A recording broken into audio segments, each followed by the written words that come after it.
Yo, what is going on? And welcome to another episode of the Urban Pitch Podcast, the beautiful game of life, part of the Believe Network. We are here at the Football Boutique headquarters. We are back here.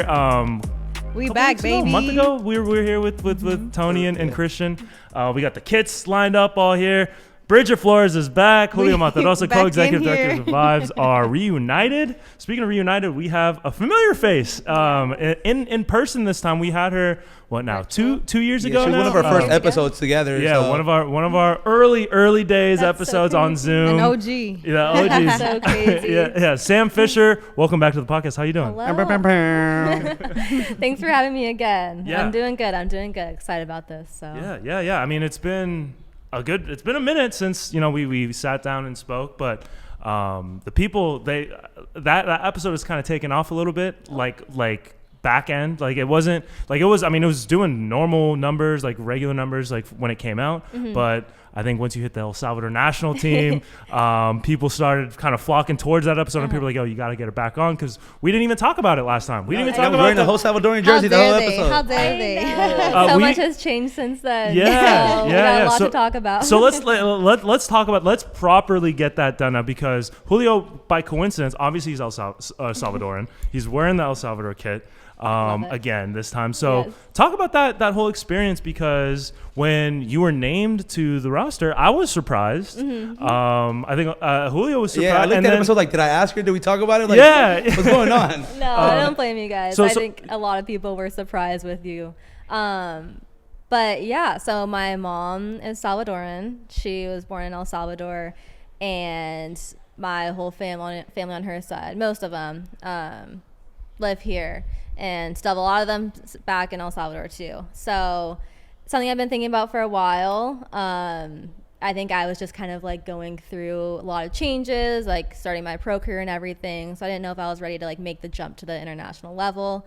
And then around November, December-ish, I started talking to Willie Diaz.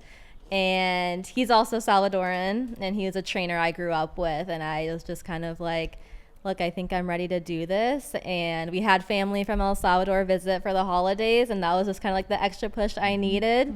And he reached out to some people, and the next thing I knew, I was getting my papers, and I was heading down there for the first time with my mom. And yeah, so that's kind of how it all went down. Yeah, I think a lot of Salvadorans were surprised once we saw you taking a picture with the passport, and we were like, hey, I was like, wait, she's Salvadoran? Yeah. What part of El Salvador are your parents from? Sonsonate. All right. Yes. So when we went down there for my first camp in January, my mom went with me, and she got to meet a lot of the family, like see where that whole side of the family is from and everything like that. So it was really special to kind of go back to the roots and everything. Definitely. It's a little bit northern in the country. My mom has been there I think 3 times just this year, so she goes all the time. And she always raves about how beautiful it is now, how amazing it is. How did you feel out there? Like, mom's like, it's probably safest streets she's ever seen, ever seen El Salvador. But how did you feel out there? Yeah, I mean, to be honest, I've kind of gone just for soccer, so I want to go and kind of see the country a bit more when I have a little bit more time. But from what I've seen, it is really beautiful. It is like all the mountains, the volcanoes. I've heard the beaches are incredible.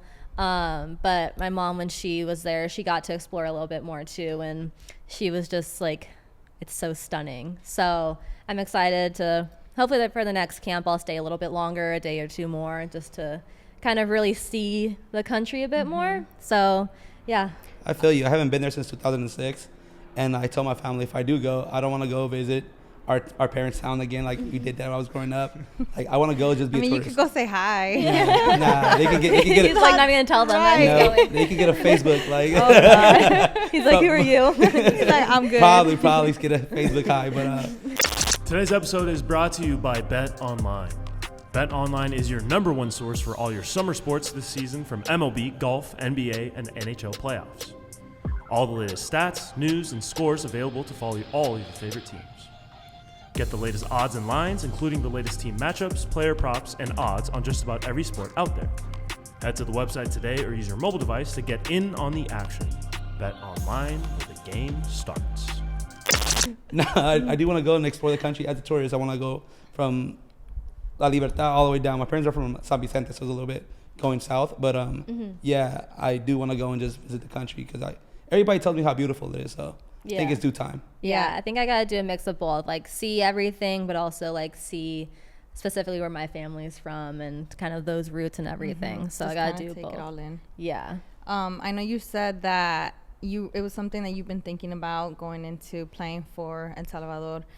It's part of your family, it's part of your roots. What were some of the things that you were thinking about that maybe weren't like hesitant, but you were just kind of like, you know, the thought process behind it? What were some of those things that you were worried about, like considering in making the decision? Yeah, I think I was very early. I still am early on in my pro career, and I think I was still trying to find my spot a little bit with that. And I think when you take that jump to the international level, like your breaks are to go play more soccer, you know, like it's a lot more soccer and the level is just so much higher too. So I just kind of wanted to make sure like I was ready from a like training standpoint, like ability standpoint before I stepped in and like knew I was actually gonna like make an impact. So I think that was probably like one of the biggest. Like I wanted to find my footing there first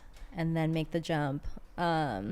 Secondly, I think it was like the push I needed when my family came to visit during the holidays. I felt like that put me a little bit more in connection with my Salvadoran roots. And like I'm so proud now to represent because I know a little bit more about my family that lives out there and everything like that. So yeah, that was kind of like my hesitancy. Yeah, of course. And obviously family support is everything. So to have that open door and then also just to kind of hear more and feel more personally connected to that, I can only imagine like that gives you even more passion, more drive, more motivation to be like, yeah, I'm gonna be there. I'm gonna be all in and I have like my purpose for it. Yeah, exactly. And I think since I've made the decision to do it, it's like way crazier than I expected how much like support I've gotten, not just from like my family, and I have a big family out there, so it was like immediately a lot of support,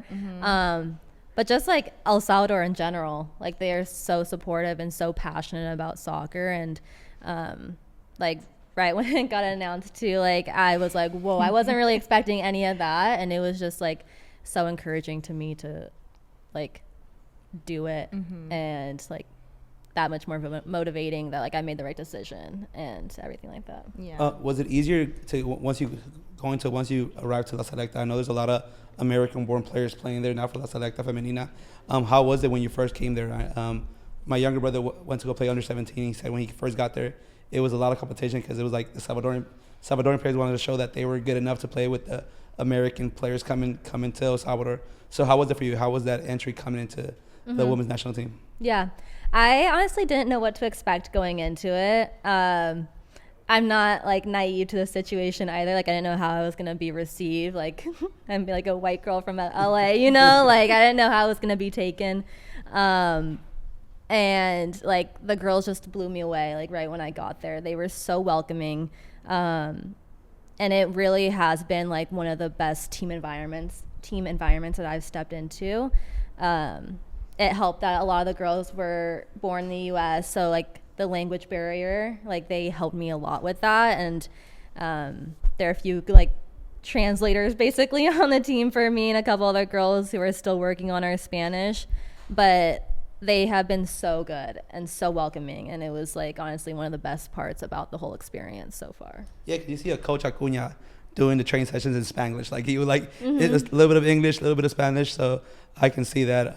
Yeah, it's and then like you, Brenda, both two players that got a lot of hype playing for that Salvadoran team, especially playing here in Carson. Both of you players, was two players to watch out. Everybody said watch out for these two players because they might make a difference for this team. And as a Salvadoran, like we have not had the most happiest memories with soccer in the last few years, especially coming from the guy side. That's a whole nother deal. But the women's team is showing like if you do things right, you get a good process in, great things could happen. Yeah, absolutely. And like when I went down for my first camp, I was so surprised at how good the level was and how good these girls were. And I think that it's super exciting to be a part of that and to just kind of like see where this is going to go. And I think that was another part for me too. Like I wanted to go and like help the team as much as I could, and it was awesome that we got to play in Gold Cup and everything, and that was a great experience. But I think that was like the first step to kind of like see where we're gonna go, and I think it's gonna be really awesome. We've been training really hard, and I know like, even before I got there, the girls trained so hard, and you could just see that right away when I stepped into the field with them. And it's like so inspiring to me to know how hard these girls have worked. So when I came into the team, it was like I couldn't drop my standard at all. Like I just wanted to keep helping them, and because they were so good to me. So yeah. And then I mean, you mentioned going into training camp and feeling, you know, welcome and like part of the team instantly. But what about when you made like the debut like in competition, like in LA, at the Gold Cup? You know, the first time they were I think they had a couple of like iterations earlier in like the 2000s, but they kind of revamped it, and now they kind of created a newer competition for the Gold Cup. What was that like, being able to make your debut and playing an actual competition? And like what was going through your mind? Like at home as well. Yeah. It was honestly super crazy. I think that was the first. I'll never forget it. Our locker room was like in the Dignity Health, like a big stadium, and we had like a probably 5-minute walk to the track field that we were playing on, and that walk was just something I'll never forget. It was like the drums were banging, they were singing the national anthem, they were singing their songs, and it was like so motivational. And it was honestly like I think Americans like love soccer and support their teams, but it was like a different kind of passion that I had never really seen before, especially like for me being one of the ones walking out. It was like a really surreal moment, and to have my family there was super special. My grandparents were there, my aunts and uncles, my sisters and parents, and then Willie Diaz came out to the game, who kind of kickstarted it all. I missed a few chances, so we won't talk about that. But Brenda got a hat trick, and it was like we knew we were going to win that game. And the girls were so supportive of me, like stepping onto the field. And yeah, we got the win, and it was a really cool moment just for us, but also for El Salvador and women's soccer, like this first Gold Cup. And we are now qualifying for it, and it was a really big moment, and I'm really grateful I was able to be a part of it. No, and shout out to the Bichos Unidos. Those are the Salvadorian fan base that was there cheering you on. I just seeing from the TV how they were singing Dale Select, all that great stuff. So yeah, it just from like watching it from home, it looked amazing. Yeah, I mean, so we were playing in like a track stadium. Right, yeah. The track, it was like completely sold out. So that was another thing too, of like it was kind of a quick turnaround. So my family didn't really know like to get tickets or whatnot, you know. Yeah. And when I like made the roster, all the tickets were already like sold out for the game, and I was like, I don't think you guys are gonna be able to go in. Like I'm sorry, I don't think it's gonna work. And they were able to get some tickets. I don't remember how, but Salvadorians know somebody. Yeah, everyone knows someone. You gotta know someone. Salvadorians, they find a way, let the back gate open. But so the stands were filled, and then there were fans even outside the stadium, like up in the like hillside of on every corner you looked, it was filled. And we were playing Guatemala, and they were like a light blue, but it was so predominantly like a royal El Salvador blue. You could just tell like our fans showed up, and it was something I'll never forget. I know I tried to call them for last minute tickets, and they're like, no. You didn't know somebody. I tried. Yeah. They were he like, exhausted all of his favors earlier. All his like, somebodies were like, yeah. I'm done. I'm sorry. You need to do something for me first before I do something again. No means no. Leave me alone. So you just came back recently from another camp. Now that you've kind of become more used to, you've been there, you played for the team, you've practiced. How was the second camp? Was it your second camp? Yeah. If you consider like Gold Cup is like a tournament. Right. It was like camp, Gold Cup, tournament. Yeah. So camp, Gold Cup, camp. Camp, Gold Cup, camp. Yeah. So what was now like kind of being a part of the team, and you've not one of the, you know, veterans obviously, but still like one of, like, you've got the experience under your belt. What was it like going back for your second camp? And how did that differ from the first time? Yeah. I think I've grown like a really close relationship with some of the girls, and so it's been really exciting to like go back and see everyone again and to keep like developing those relationships. And I'm definitely someone who, when I'm more comfortable off the field with my teammates, like I'll perform better on the field. And so I think as those relationships have just gotten stronger, I feel more and more comfortable going out there and performing and like showing a little bit more of what I can do. It was a little interesting because I think a lot happened in my career right after. And everything with like that and being released from Chicago and going back, like that was my first time being in a team setting again. And that was really nice to be in a team setting again and to train and get that competitive environment. And the girls again were like so supportive of me and like asked me how I was doing and everything like that. And it was like very genuine. And yeah, it was very, because that wasn't something that you necessarily saw coming from the whole Chicago situation. What was that like? You know, because that's like, we've had a bunch of different professional players, and you know, they talk about just the nature of the game and the nature of the profession and being sent, you know, either sent other plays across the country midway through the season, you know, like having to uproot your where you're at or go back to another place. Like what was that like for you? What was going through your head, and how did you kind of deal with that situation, just coming out of kind of the blue? Yeah, it was very unexpected, I will say. Coming out of Gold Cup, I was on a high of just like scoring my first international goal, like making my international debut, and I was really excited to get back to Chicago and just see my teammates because it'd been a couple weeks and everything. And first day back, was told I was released, and I think it was a bit of a shock at first. My dad actually flew out the next day to meet me there and kind of just be there for me, help me like pack up some of my stuff and everything like that. And I think, it's a brutal business sometimes, but it's just like the reality of professional sports, and I'm definitely not the first person it's happened to, and I won't be the last person that it's happened to.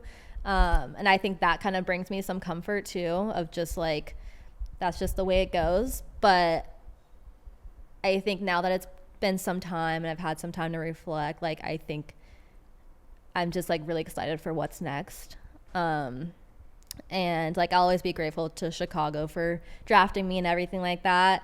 And I think that was like one of the things I was most sad about, was just I kind of built a life in Chicago, and I really did love the city and my friendships there. And so that was like probably one of the hardest parts of having to like flip the switch.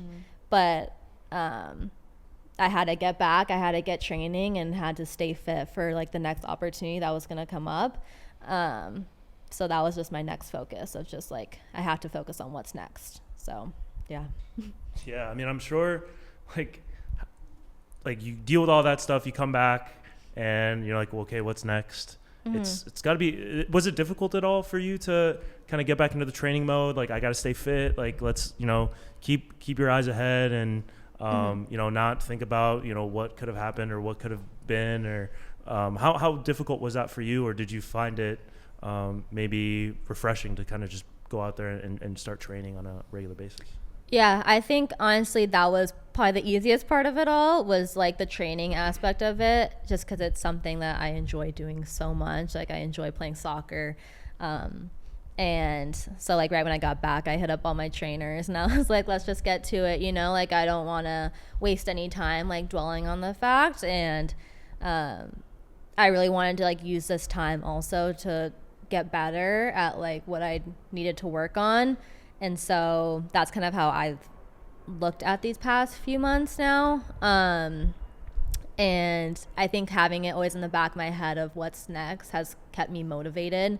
And also having El Salvador, like I need to stay fit, I need to stay game ready for when I'm with them next. So that's something too that I'm I'm thankful that I have to focus on. Yeah, something about the Valley. They have a lot of quality coaches out there. First strike, like a lot of a lot of great coaches out there that can help you with that footwork. So yeah, I'm you're in saying the right First place. Strike. I'm like with them all the time. I know, I saw videos. Shout out to them. I love training with them. My boy Edwin Rivas always practice with him as well. So Yeah, yeah, he had some good stuff. Yeah, great coach. You can see just by seeing the videos. Haven't worked out with him, but just seeing the videos, like, hey, they're doing something right there. Yeah, this isn't an ad, but it's kind of like an ad right now. Yeah. It would be a nice kind of like like covert way to kind of throw in Like a some, soft- Yeah. but we guarantee you, No, they're not. We're not seeing any money from this. This is authentically, we're Genuine speaking experience with yeah, them. exactly. Yeah. Yeah, that's been the good part. Like all my trainers have been very supportive too of like, let's get you ready for this next thing. So, yeah, First Strike and Phenom Performance is another one that I'll go to for like my like lifting, agility, all that kind of stuff too. So those are like my main people. Yeah, it sounds like, I mean, obviously a hard reality to have to come across, but like you said, that's like the business behind the sport. And I think you've done a great job with keeping your head up and staying resilient in the process and figuring it out and still staying committed to the love that you have for the game. Obviously it sounds like you have a lot of great support too, from your trainers to your family, which is super important as well. So shout out to everyone in your circle that has helped you do that. What was like some advice that you got in the process that really kind of helped you also kind of like find that resilience in you? I mean, I kind of like touched on it before, like right when it happened, I called Coach Acuna and told him, and like I mentioned before, he kind of like gave me the like idea that like I wasn't the first person that's happened to. It's not going to be the last person, and it could happen to you again, to be honest with you. And that was just something that like, I think when something like that happens, you kind of get like why me? Like, why did this happen? And I definitely did have those thoughts. Don't get me wrong. Like, I went through all the probably like stages of emotion and everything like that. But that was just something that kind of helped me get through it, I think. And I like received a lot of support too from the Salvadoran fans of just like so many positive messages. And to be honest, I didn't know how that was going to be perceived. Like I came in, I was the first NWSL player to play for La Selecta, and then I play, and then I go back and I get cut, and I didn't know how that was going to be taken. But the amount of like positive messages that I got, just saying keep your head up, like something better is coming for you, like you're an amazing player, that went such a long way for me of like, okay, like I'm gonna be okay, like it's gonna be fine.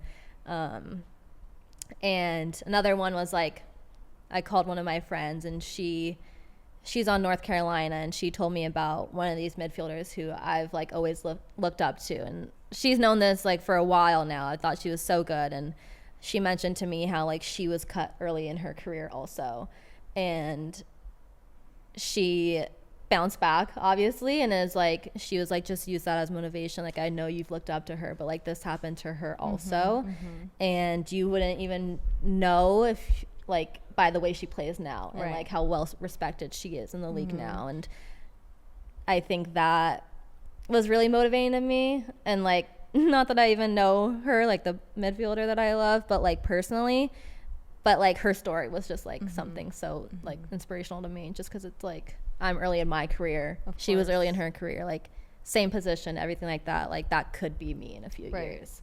So that was something that definitely like helped me through too. Yeah. Sorry, go ahead. No. I was just gonna say, I think sometimes we kind of gotta go through those like difficult moments to realize like what we're capable of, and like possibly kind of have the faith that there's something bigger for us in the future. Yeah, and I'm not gonna lie, I think up until probably this point, like I've had a fairly easy career. Like I've usually like through probably college, I was always like one of the best on my teams and everything like that. And then when I got to the pros, it was definitely like a big jump. And then this happened, and it was like, I feel like the first time in my career I've kind of had to deal with something like a major setback like this. And like knock on wood, I've also been like injury free too. So it was just like, this was something that I felt like, not that it was like I needed like that it was like bound to happen, you know, but like I kind of look at it like to like, okay, how am I going to approach this? Like, Right. I want to look back and be proud of like how I handled the whole thing. And I'm truly lucky that this is like, I've made it so far in my career without having a setback also. So now that I'm older and have a little bit more experience and have a lot of good friends that I can talk to about things like this, like I'm really lucky that it happened when it happened, I guess. Yeah. But like, not that I wish it happened, but Hey, but you gotta. But you know what I mean. You gotta go through it. Yeah. Because if this happens, 4 or 5 years earlier, when you're still in college, you don't really know what the support system isn't as big. There's not as many people to kind of reach out to. You don't like. It's still very early on in your career, but you're at a point right now where I feel like you have More grounded. Yeah, exactly. That was exactly what I was looking for. You're more grounded. You're able to kind of assess the situation a little bit more maturely too. So, and now especially with the USL Super League coming, there's a lot more options. Liga MX is on the rise. Like a lot more international women's leagues are taking off. So, have you like assessed all these different options, or is it just like kind of I'm focused on training, getting better, all this and that, and I'll let whatever happen. Yeah, break the news. What team are you going to? And cut. And that's it. Yes, they're all like ones that I've considered. I have been focusing on my training right now and kind of let my agent like do a lot of talking to teams and all of that, and so I don't have to be like really super stressed out. But yeah, I've kind of gotten a lot of the options on the table. It was a little difficult timing wise too when everything happened, because there's like windows when leagues can sign people and things like that, and like almost every league is different, or like Europe's different to NWSL is different to Mexico, like things like that made it a little tricky. So I kind of was just focused on this next like summer window, and I have been talking to some teams. I will be at a team soon, so I can't say which one, but stay tuned. Hey, we're just here to cheer you on and support you. Yeah, we know. No, we don't. We'll time the release of this episode with the signing Yeah, of the team. That way, we gotta. It's gonna be a whole nother Sarah Gordon episode. Hey, all we can say is we've had pretty good positive energy for everyone that's been on the pod, so it could only be good things. Yeah, Sarah came on a week later. Angel City announced that she was resigning. Yeah. But then Paige Nielsen came, and then like 2 weeks later, she got traded too. Yeah, So it could go either way. That's one of. Let's talk about that one. Why are you bringing up old stuff, man? So we've had, the urban pitch boost is a thing. We try not to make too much of a thing about it, but I mean, it is kind of a thing. I'll take it. So we're sending those vibes to you, Thank you. over your way. Appreciate But what about now? You're back in SoCal, back in back in LA. How has that been like? Because being away from your family for such long periods of time, and even though you said you missed all the rain, by the way. I know, right? You got back, and the weather, the weather has been. You're the we difference. needed you. Yeah. You're the difference. I know. You're Welcome. We're welcome. Yeah, don't leave us again. So what's it been like? being back out here. I love it. I love being home. I love California. I love LA. I love all of it. And it's been really good. Like, I can't ask for anything better. Like, to come back, to have my trainers and everything here that I need, have the support of my family while I'm here. It's been like really special to be back home and to have this time like with my family.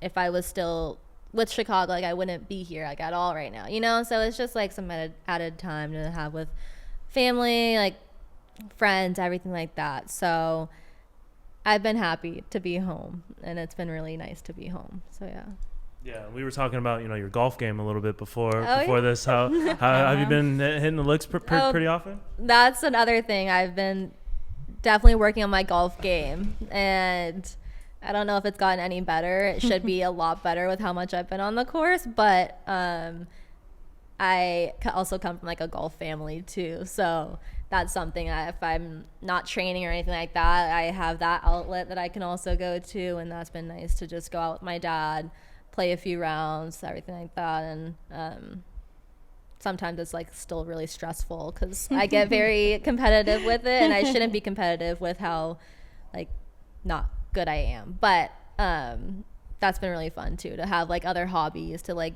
go to the beach when I want, like other activities in California that I just can't really do anywhere else. So what's the first place that you hit when you come back? There's this like little hole in the wall sushi place in Simi Valley. It's called California Bowl Sushi and Teriyaki. And that's just like my go-to. Every time I come home, I have to have that. So that's probably like the first place, if it's open, I'll go to. What about Salvadorian restaurant? I don't have a specific one. I've had a few different pupusas from around How the do you valley. eat them? What do you mean, how do I eat them? Pupusas, do you use a fork or? No, I don't eat it with a fork. I don't. That was one of the things when we were at Gold Cup. It was Brenda's mom actually brought the team pupusas. Aww. And I'll never forget, one of the girls, Danny Fuentes, she was like, I was eating it, and she was like, okay, you passed. And I was like, I passed what? And she was like, I didn't know if you were going to be eating a pupusa with a fork and knife over here. No, and I was like, no. girl. She was like, you have the little, like, you have the whole technique and everything. Yeah. I was like, who do you think I am? I was like, don't that's right. underestimate me. No. Yeah. I was like, why are you surprised? That's the only test we have as Salvadorians. That's how you rate your Salvadorianism. Just like, hey, is it a fork? No? All right, you good. You pass. Yeah, I've learned that my favorite pupusa is also cheese with jalapenos. Mm-hmm. So that was a new little update in my pupusa life recently. I'm revuelta straight up. When you were out in El Salvador, did you get a chance to kind of try different? I know you said you were mostly focused on soccer, but did you have a chance to kind of try the local cuisine, and how did that compare to some of the Salvadoran food you had out here? Yeah. So one of the nights I was able to go with my family that's out there, and they took me to, I don't remember. I think it was called like Ranchos. I don't remember exactly what it was called, but it was like a public park. And it was this place it was like in the mountains, and it had all these different pupusas like in one little area, or pupuserias. And so I got to try some of those, like those like actually El Salvador pupusas. And it was so good. It was so good. And they bring the little, it's called cordito, with the cabbage and everything like that. Oh, I love that. And that was, they just like bring that out on like rotation, and that was amazing because that's like one of my favorite parts about the whole dish. So that was nice to be actually like try some of the food and local food. And I mean, they're pretty good. I would probably put them up there with the ones out here. I would hope so. Yeah, I would hope so too. So yeah. No, there's a place by my house called Sonsonate Grill.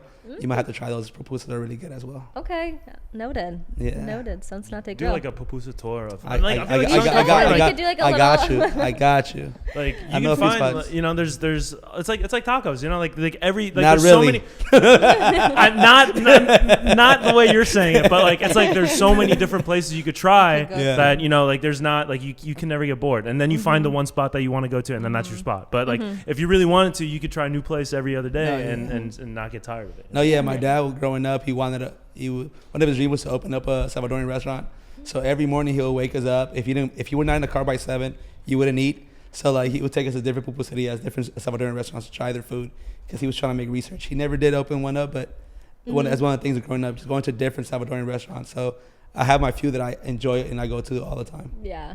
I remember like growing up, my grandma and I used to make pupusas like from scratch and everything, and that was like a core memory I have of when I was younger.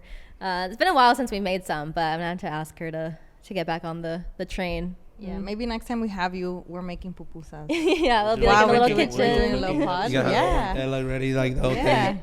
We gonna have the whole thing set. We'll convert the space. We'll get a kitchen, or there's a kitchen at the other studio too, so we can just do that. Yeah. I will not be helping. You'll be Then eating you're not that, I'm gonna sure. eat. You're not gonna eat if you don't help. You can't have too many cooks in the Oh, you kitchen. Yeah, That is I just don't want to ruin that You whole can, thing. You know what you I'm can saying? wash the dishes when we're done. I got that. I got. Alright, yeah, I yeah. need Fair, gloves though, because that's fair. I got sensitive hands. So Oh my my hand God. starts peeling. I can't do all that.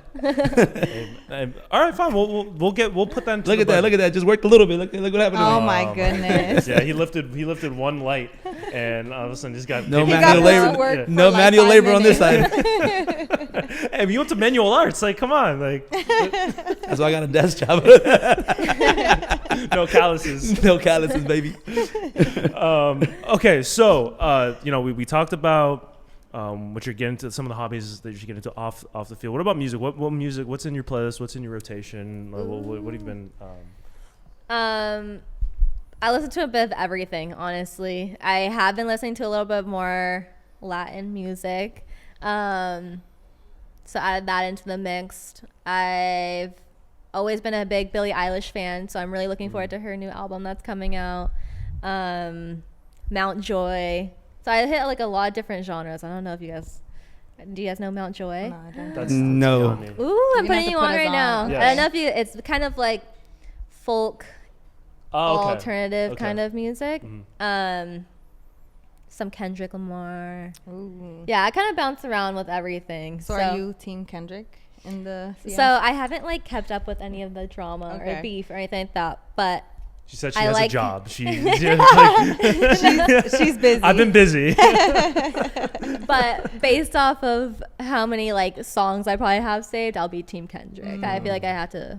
I'll support with him. I don't him. even know what's going on, but he's got my Yeah. support. I guess. I mean, that's the right answer. That you Yeah. passed our test. Yeah. Okay, You that's passed good. the That's Pupusa good. test, and now you pass our test because we would have had to. I mean, like educated guess, you could have kind of figured that out, but. Yeah, so we don't have to scrap this episode. Yeah, we no, don't we're have to good, fake. we're good. We don't have to fake an know, yeah. audio. They ain't Like like us. going. Yeah. We don't have to AI Tupac into this. Okay, so what goals do you have set for yourself? You know, you mentioned you're potentially going to be back with the team soon. So what like 5 years, short term, midterm, long? What are you working on, and where do you see yourself going? And like, what are some of the goals that you've set for yourself? Yeah, soccer wise, I'm really looking forward to this next season of just playing again. Hopefully the new team that I land with, I get some more playing time, which I'm super excited about. And I think this next move, if everything works out, it's something that I've been dreaming about for probably about like 5 years now. And like, if you know me, you know this has been my goal. So I'm super excited about this. If it happens, fingers crossed. So that'll be big for me. I really want to use this next year as kind of like a bounce back year and just gain, not that I think I like lost any of my confidence through this, like, but I'm really excited to like get back on the field and just kind of bounce back a little bit in the club setting. And then with El Salvador, I really just want to help push that team forward. I want us to win more games. I want us to qualify for the next World Cup, and I think that's attainable with the team. So that's definitely our next goal. And I think like career-wise too, like I would love to be in Europe at some point, and with a team that like I've like grown up watching, and that would be like probably like a 5-year out type of plan for myself. And then maybe like at the end of my career, I would come back and play for Angel City just because it's like my hometown team, you know, and I love everything that they're doing now for the game. And so, yeah, I think that would be like probably my goals for soccer. Outside of soccer, I'm really into fashion. And so I've kind of recently started. I saw that. Yeah. Okay, Yeah. yay. My own like brand. Okay. And it's kind of like soccer focused, sports focused, and kind of just like mixing those two passions of mine into one.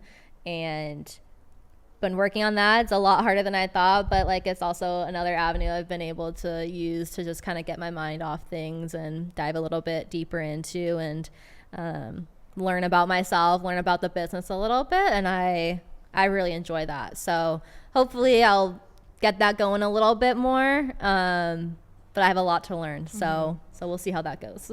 Yeah.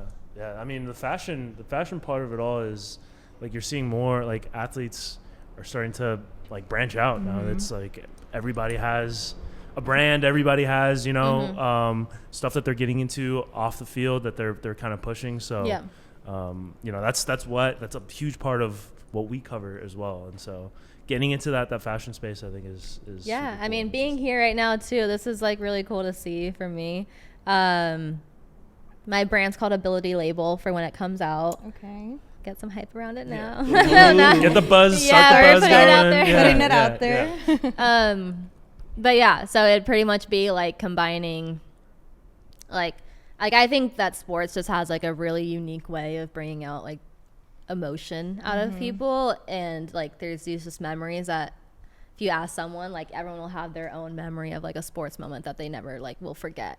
And like I want to show those moments like through fashion and add so like my little twist to it and things like that, and just kind of like remind people of like those memories, because I think it's just like there's passion in it. There's, for some people it could be like sadness, like if you see someone else wearing the shirt maybe, but like that's what I was gonna say, because when I posted my picture of it was my first piece was a MSN photo of Messi, Suarez, and Neymar celebrating after they had just scored, and or each one of them had scored in the game. And I got so many like swipe ups too, being like, this is an L shirt. My God. I can't believe you support Barca, all of those. But I think it was good, like fun. After all that positive support from them, it was bound, like, you can't, the balance eventually has to come. It's the emotions of the game. Yeah, exactly. So that's what I mean by like the sadness, I guess, like or I don't know. But there's always a loser. There's always one winner. Yeah, exactly. So, and that's like what I find so special about sports too, of like someone's gonna be really happy too, and like someone's gonna be like, but it's just kind of, that's just the way it goes. And I think fashion is just like a really cool avenue to show that. So yeah, stay tuned. Watch the space. Maybe we'll see a couple pieces hanging get them out here. It's a lot harder than I thought going into it. I'm a very I like to have everything planned out, and so as I've been doing that, it's kind of like, oh my gosh, a lot goes into a lot more goes into it than I thought. And like I got my undergrad degree in marketing, so it's been cool to see like all that goes into it. And I'm just learning a lot, and it's been fun. That's the best way to do it, right? It's to learn from the process. So I'm definitely someone it's like I'm a hands-on learner, and I'm learning as I go type thing. So I feel like this is a fairly easy way to kind of do that, get back into it. So Nice. So we'll be looking forward to that first drop. We'll be waiting for it. It'll probably be a little bit. I'm not gonna lie. The link. Bridget's a Barcelona fan, so I know I am. I can't even be mad. Really wanting to. But I'll still support somehow, some way. Well, so that's the thing. I honestly I just love the stories that sports tell. Obviously. Yes. And so you can't deny the legends of the game. You can't deny what certain players have brought to the game, and so. That iconic trio was a trio that I loved. Yeah. But I'm also a Madrid fan, and I love Madrid jersey. So it's which I don't know. Some people are really loyal where they can't even look at it. Yeah. And especially Salvador, you're either a Barcelona fan or a Real Madrid fan. Exactly. And those are the two teams that country will stop to watch a Clásico. Exactly. So that was something I learned really quick too. I was I gotta put out a Real Madrid right after I put out this Barcelona shirt. So you're gonna get equal amount of hate after seeing you in this jersey too. So probably. I mean, but hopefully the supporters will come out on top of. I think they might. Because I mean, honestly, the after the announcement that you're that you made the roster, the El Salvador roster, we were getting flooded on that video, which was maybe a year old at that point. Year and a half old. And the amount of comments, you know, and it was quick too. It was like within like a day of that, like people announcement. Yeah. People were like going to that comment section, and normally like I don't read the comments because like I care about my mental health. So I like you know, but this one I was seeing a lot of hearts, and I was like, I don't know there's something going on here. I was like, what's wait, going on? Yeah. Who's looking at my profile? and then No, I saw it wasn't it was about me. you. I was like, dang. I was like, damn. I knew. I mean, it couldn't have been. It could have been. I didn't even do my hair that day. I was like, I don't know how. I didn't get it. I didn't get it. Yeah. So I mean, we're obviously right behind you. We're rooting Really for happy. you and sending positive vibes wherever the next Thank steps you. are for you. So we're just really glad to have you back in person. So appreciate you for coming on, Sam Fisher. Thank you so much. Yeah, thank you for having me. It's good to be here again in person. Yeah. So this has been the Urban Pitch Podcast, the Beautiful Game of Life, part of the Believe Network. Appreciate y'all for listening. We'll be back next week with another great episode. But until then, for Julio Monterosa, Sam Fisher, Bridget Flores, I'm Ramsey Abushala. We'll see you next week. Boom.